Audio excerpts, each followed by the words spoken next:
Good morning, everybody. It's Thursday, the 29th of May, 2025. I'd say it's just after 7:30, and I'm at the turnaround point in my morning run. That puts me 6 k's into it. Just something that for context. And I'm going to talk today about the Lachlan Galvin situation. And if you haven't heard of Lachlan Galvin, or don't know what that situation is, I'll explain it to you.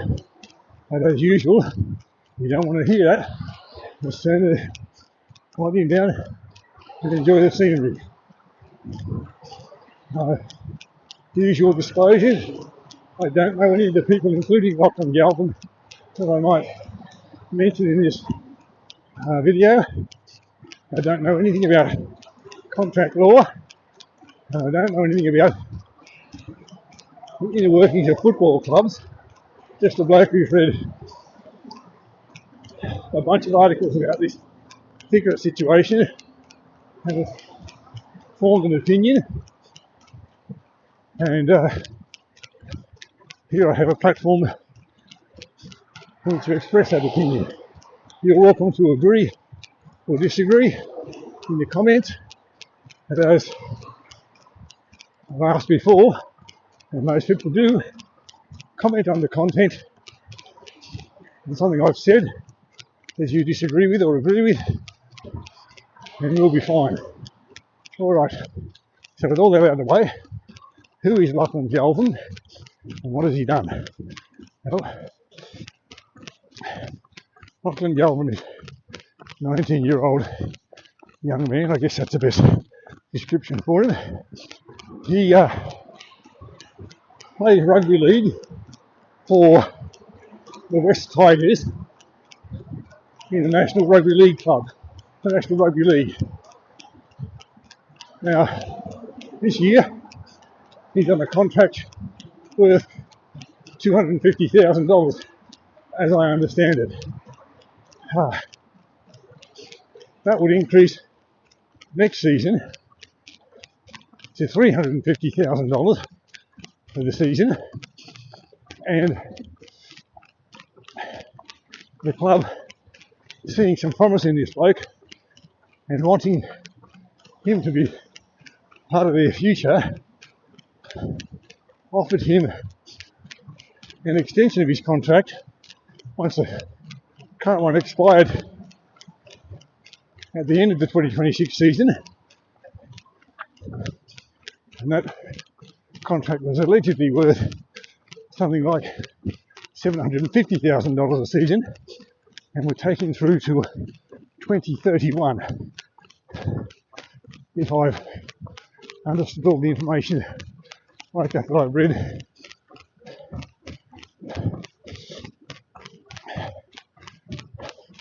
And I hope I've presented it accurately, because I don't want to mislead anyone, and I don't want to, say anything that is factually incorrect and besmirch anybody. But anyway, those are the raw details. He, Galvin that is, said to the club, "Thanks very much for the offer, but no thanks." And he didn't do it because he thought it wasn't enough. He did it.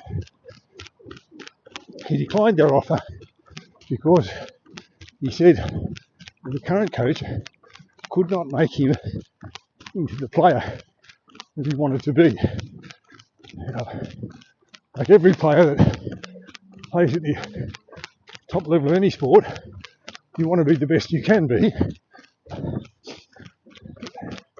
And in the National Rugby League, that means you want to win the competition, or at least have a belief that you could. You want to be selected to play for your state in a state of origin competition or matches, and you hope you'll be selected to play for Australia. He said the current coach, like named Benji Marshall, who I'll talk about it in a moment, could not take him, Galvin, to the level where he would be able to achieve those things, or at least be in consideration for them. Now, at one level, you want players to aspire to play at the highest level and be the best they can be, or to think that they can be the best they can be. On another level, slagging off the coach like that is disrespectful. And Benji Marshall is a favourite son at the West Tigers. Last time they won the competition, I think it was 2007, or somewhere around there. He was playing for them. He was a star player for them during his time, and he's been coaching now, I think might be his second season. The club, by the way, have won last 3 wooden spoons. And what that means is the top team wins the silverware, the team that comes last, they get a wooden spoon. They win nothing. So that's referred to as winning the wooden spoon. And the West Tigers have won the last 3. They're in the middle of the table now, so they're doing better. But anything above last is better.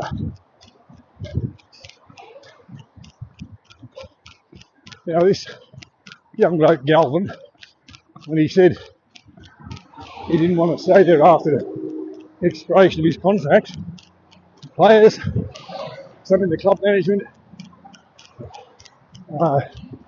got themselves all fired up and declared how disrespectful he was.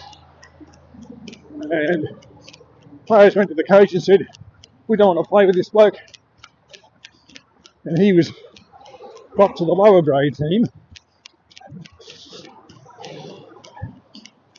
The top tier team got a hiding in the next match, and he was soon restored to the top team. His manager, doing what managers are supposed to do, was trying to get the best deal for his client, and he was agitating for an early release. In other words, he let out of his contract now. Contract that did end until the end of 2026. And the club had said, "No, you're not doing that. You'll stay here and you'll honour your contract and we'll pay you.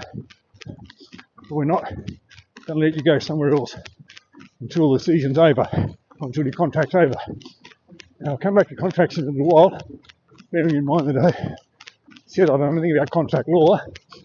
I'll come back to that in a moment.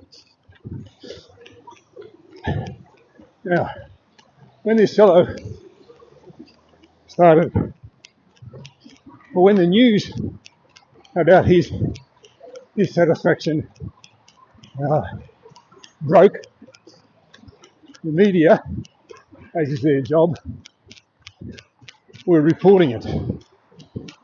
And by that I mean newspapers, the hours of television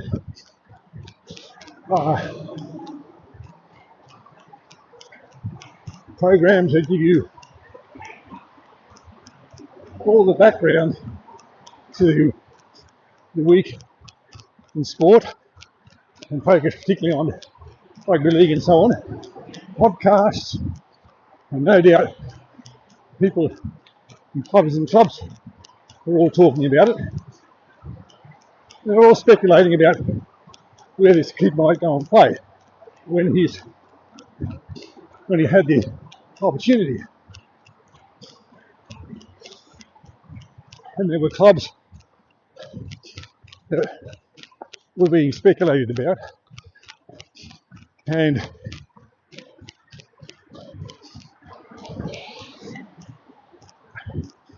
there is one thing that's definitely true in football.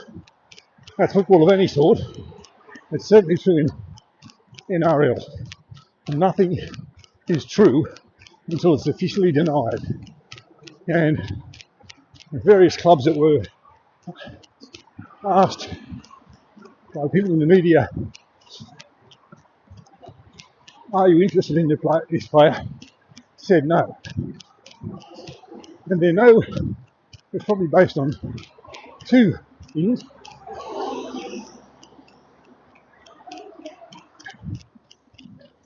One, they figured if they say no now, they can talk the price that they might have to pay for this bloke down a bit. Like if you go in and buy a car and you walk in and say, I love the car, the salesman isn't going to do anything to sell it to you. They've got to offer you any discounts or anything, but you've already decided you want to buy it. So the officials at the club say, no, we've got no interest in this player. The second reason they say that is because as things stood when they were asked, the player wasn't going to be available till the start of 2027. In the meantime, they concentrate on the team they've got and the players they've got. Now, the harder heads or the wiser heads or whatever at the West Tigers Club have a bit of a think, and they come to the conclusion that this bloke is now going to be some millstone, I think is the word, hanging around their neck. He's going to be the excuse every time the team loses, because the players are going to be saying, well, he's bad for morale, he's disruptive, you're not putting in whatever. So the club officials say to this bloke or his manager, all right, if you want an immediate release, you can have one. You can go. But it's going to cost whoever you go to some money. They're going to have to pay us compensation. And I thought I read that the figure that they arrived at was something like $165,000. So a little bit over half of what he was being paid this year for him to go away. Now suddenly the situation for rival clubs who might be interested in this bloke has changed, because now if they're prepared to stump up the money, he's available straight away. And one of the people that was asked about whether his club had an interest in this fellow or not was a bloke called Phil Gould, who's been around rugby league for about 50 years and has done everything that can be done in rugby league. Played, coached, managed, had more clubs than Tiger Woods. He's currently the Canterbury Bankstown Bulldogs. And so a week ago or so when he was asked, he said, no, we've got no interest in this player. And now the player's available, so there are meetings being held between the player and his player's management and the club, and between the club's assistant coaches and the player and all sorts of things. And Phil Gould is being accused of having lied to the media and committed the worst sin possible. Now, I'm not here to defend him. He's able to do that himself. And I'm not here to speak on his behalf. But he and a number of other people who are in a position to know have said this bloke is the best young teenage player, they've seen it in a very long time. So suddenly this gun player is available,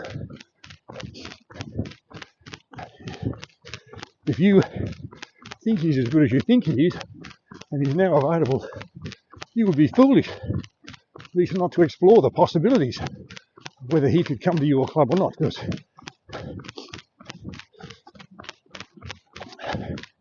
the job of club officials is to attract the best players to their team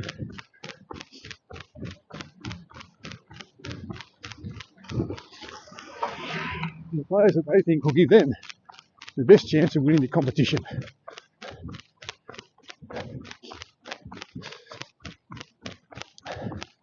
So it appears that this player, if the Bulldogs come up with the money, he'll go and play there for the rest of this season and for however many years they offer him a contract for. Whether it'll be the $750,000 a season that he was offered at the Tigers or not, didn't seem to be as important to him as playing under coaches that he thought could develop him into the player that he wants to be. Now, I said I'd make a few comments about contract, bearing in mind I don't know anything about contract law, so these are my thoughts. In most of the world, a contract is a contract is a contract. You sign a bit of paper to say you're going to do something, you're going to do it for a certain period of time. In return, whoever you signed with says, well, we'll pay you a certain amount of money to do it.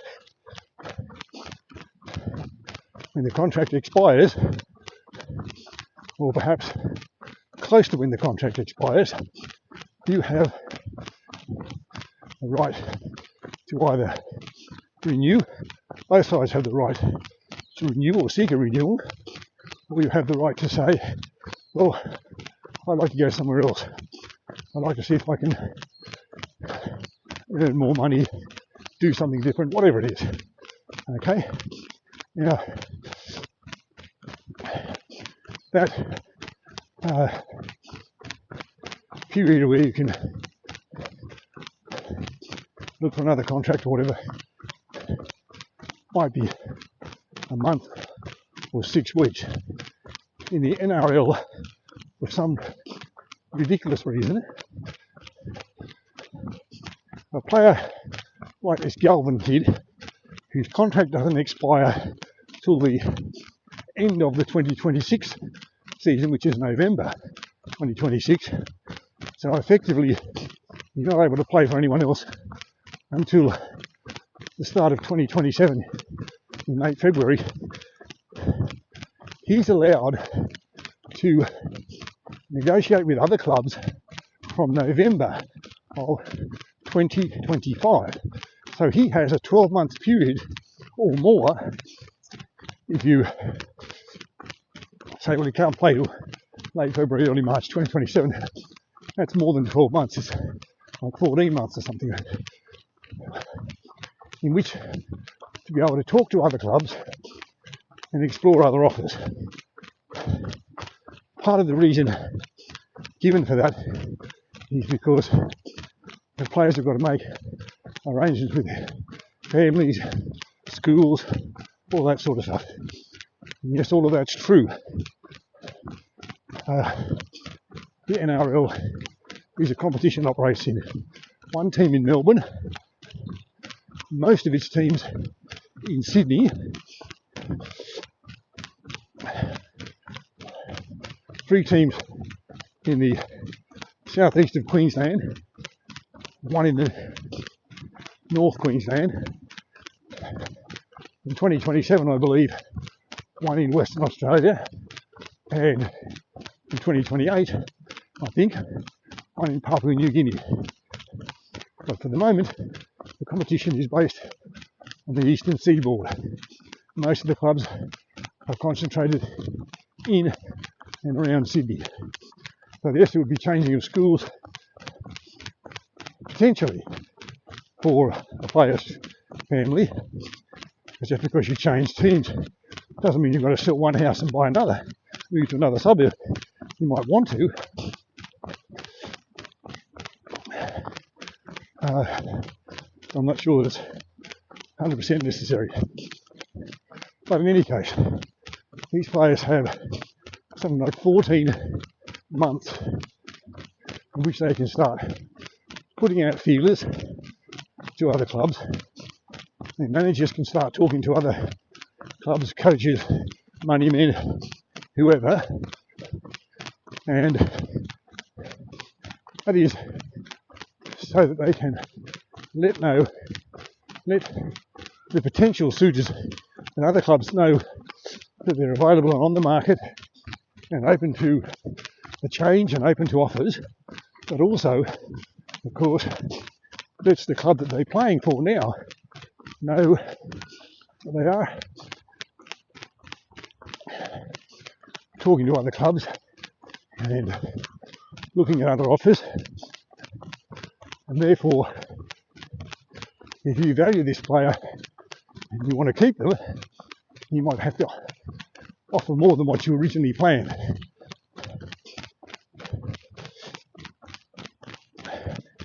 Now, that seems to me to be a situation that's not good for the clubs. It's good for the players because they can start bargaining early and start worrying about contracts very early. But in another sense, I guess it becomes very distracting when all they think about is, well, when these people that I play for now are going to come up with an offer. That other club over there is offering me X. Should I go there? I'm happy here, but I'd like more money. Or they're not offering me anything, and I'm not very happy here. But the club I want to go to, or that is offering me something, it's not as much as I'd like. You know, all this stuff gets to play on their mind, and that's not helpful for them when they need to just concentrate on playing the best football that they know how to play. And it happens because the Players Association insisted on having such a clause in the last bargaining agreement, enterprise agreement I think they call them, and I guess the clubs just thought, well, okay, we might as well agree to that so we can get on with business and play football or whatever. Now I accept without question that players have a very limited life, as players that is, and they have every right to earn as much as they can while they're playing, because afterwards whatever they have might be what they have to live on for the rest of their lives. Some of them will be busted in terms of injuries and joint pain and so on. There's not a lot of work they can do, and there will be some, as we know, that are going to be suffering the effects of continued concussions and so on. So I support the players' right to earn as much money as they want. In this case, this player wasn't moving for money. I support his right to seek out the best opportunities with the best coaches for him to become the player he wants to be. Now, the best coach might not be technically the best coach, he just might be the bloke, and these men at this stage, that a particular player is comfortable working with. That the player feels, well, that guy understands me, that guy knows how to talk to me, how to get the best out of me. That other bloke, he might have been a better technical coach and a hard taskmaster, but he just didn't suit me. So I accept all of that. for the fans, it's dispiriting, especially if you're a West Tigers fan. You think, this kid come up through our junior systems and we've invested time and money and all that stuff in him, and now when we look like we might be getting a return on some of that investment, he decides he don't want to play for us and he wants to go somewhere else. And that very dispiriting to the fans and supporters, especially when you have a player that has the abilities that this player has been credited with, and your team has done stone motherless the last 3 seasons. Is there an answer to all this? I don't know. The contract negotiating period could certainly be reviewed. I'm not sure why it needs to be over 12 months, but it could be reviewed so that this kind of situation and the kind of speculation that goes with it isn't part of the normal state of affairs for rugby league, and more of the coverage of the game is focused on what happens on the field. Whatever happens, I wish this young fella the best wherever he goes to play. I hope that he achieves what he thinks he's capable of achieving.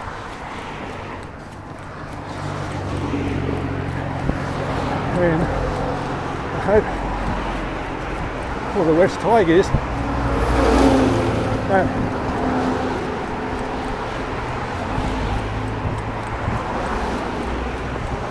they don't win another wooden spoon, and that anything above last will be an improvement. Alright, that's all I had to say about that. So, thank you for watching and listening. As I said at the start, if you have a comment, you know where to leave it. Have a good day, whatever you're doing, and I will talk to you again when I'm making the next running video, which I'm not sure when that'll be. Thank you for watching.